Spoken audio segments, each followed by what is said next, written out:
I am your friend, Dr. Charles Apoki. It's 11:48 p.m.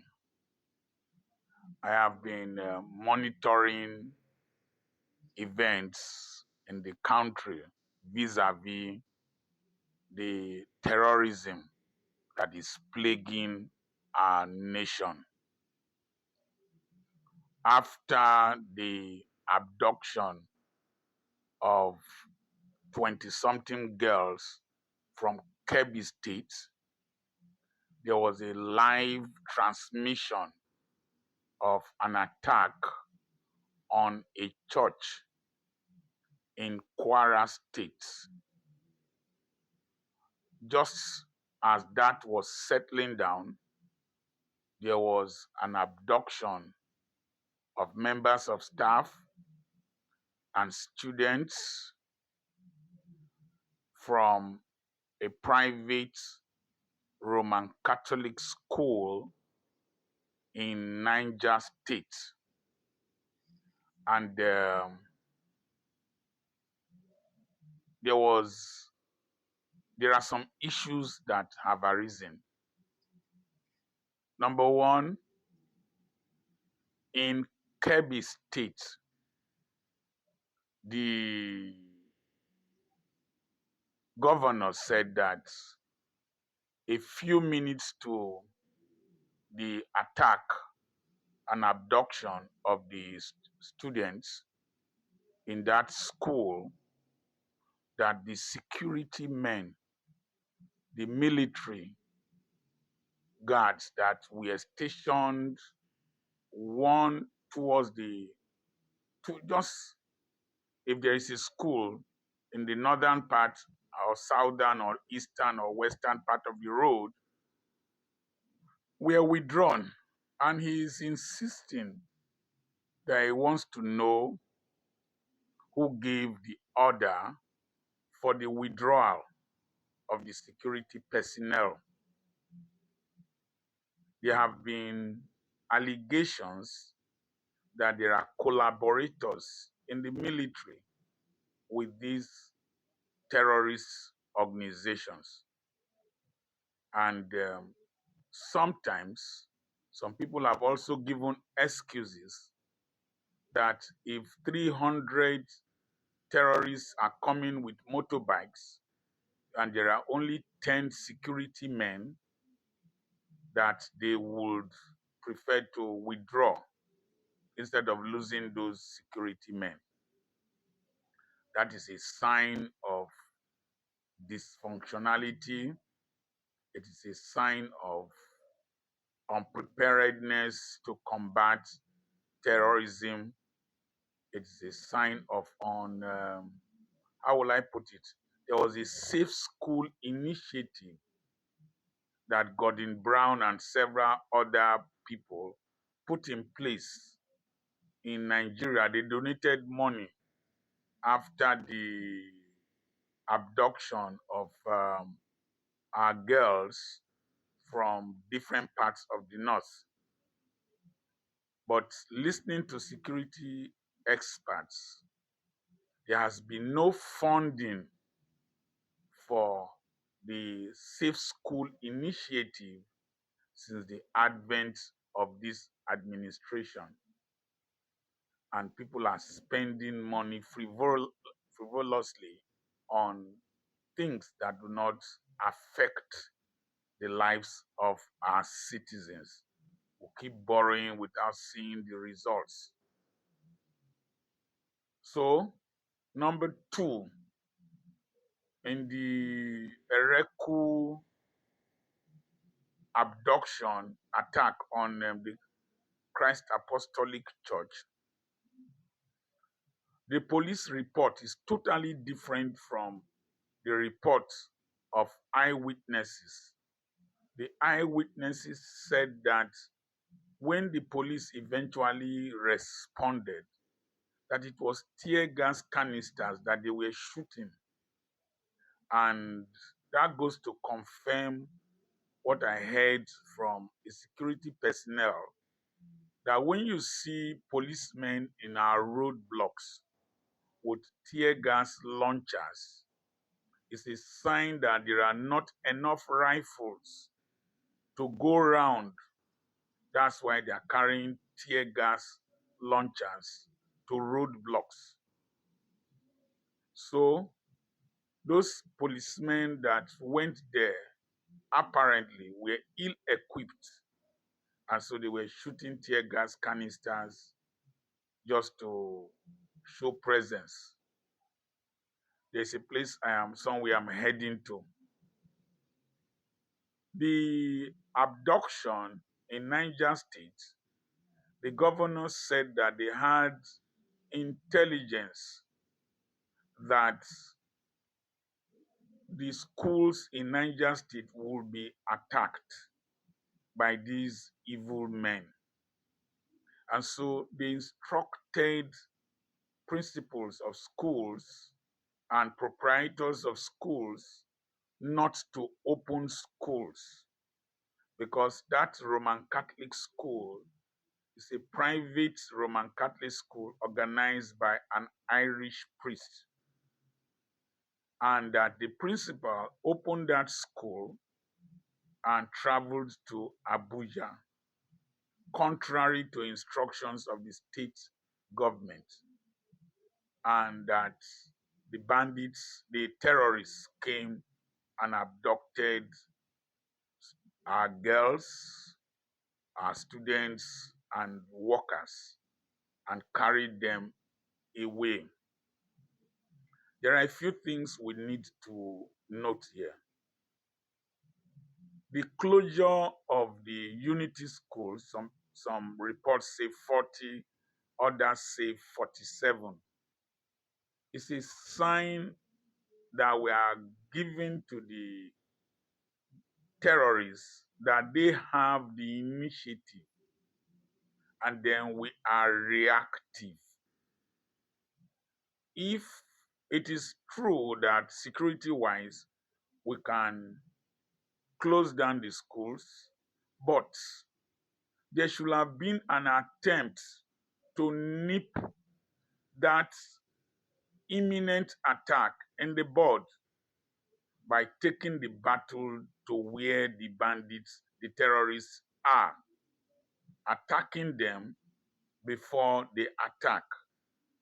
Because what we are displaying now is after these terrorists have struck, the next thing we will do, we will see governor with big agbada, fat belly, policemen, soldiers, they will rush to the place. Then there will be a visit to the traditional ruler, a visit to the community. They will assure them that they will leave no stone unturned. We have turned all the stones, and we are not that they will pursue them, they will do this and do that. The same story, the same approach. And is it Einstein or Socrates says that if you keep doing the same thing the same way, that you are a lunatic. So we are entering lunacy in our approach to security. Now, the next thing I want to talk about is that if a church was attacked in Kwara, a school was attacked in Kebbi, another school was attacked in Niger, people were kidnapped in Kogi State, travelers. And somebody was saying that the next thing these individuals, these terrorists will do, these Islamic radical jihadists will do, is to attack hotels, attack markets, attack even viewing centers. So if closure of schools, which is a good idea, is a measure to prevent attacks, are we going to ban road travels? Because these bandits will come to roads and kidnap people, these terrorists. Are we going to ban church services? in those prone areas? If so, if not, these terrorists will attack churches. Remember the attack in our war and some other places. They will attack churches. They will attack markets. They will attack business centers. So we are gradually moving in a direction where we will shut the nation down. And why don't we declare a state of emergency and segmentally attack these terrorists? I was pleasantly surprised to see an airstrike by the Nigerian Air Force in Sambisa Forest. We need to intensify intelligence gathering. We need to be more proactive in dealing with these terrorists. There is a bad optics that is shown. 4 soldiers were dismissed because they shot at these terrorists when their commander told them to withdraw. There is another video of a Nigerian soldier abandoned in the battlefield, and he did a video lamenting that God should help him. Those optics will discourage our soldiers. We need to equip them with modern rifles, modern guns. We need to equip them with bulletproof vests. We need to increase their allowances. We need to guarantee. I know a soldier who sent me a message. He had injury to his kidney. He was taken to India. He was supposed to go back to India to remove a filter they put in his kidneys. He has been appealing. He has spent so much money. He's an Urobo boy from Olomu here, very close to me here. He has spent so much money, and the army has not been able to take him to India to remove the filter and to restore him to good health. Our troops are discouraged. Our troops need to be better equipped, better fed, better kitted, and we need a new strategic approach to confronting these evil people taking over our country. And if we need to shut down that part of the country and massively mobilize our forces and leave the police in those areas that are not prone to these terrorist attacks so that the army can concentrate. I also suggest we withdraw security from most of these big men around in the south and even in the north and concentrate on saving the generality of our people. If we do that and mobilize our forces well, I think that people will take this insecurity issue very seriously. We are playing to the whims and caprices of these terrorists. They are now dictating the pace. Let me quickly say this. I see a lot of security experts come on Arise TV, other television stations to analyze the issues and security measures. Some of them are retired military officers. I suggest that if the current national security advisor, when you do business, you employ people, there's something called KPI. KPIs are key performance indicators.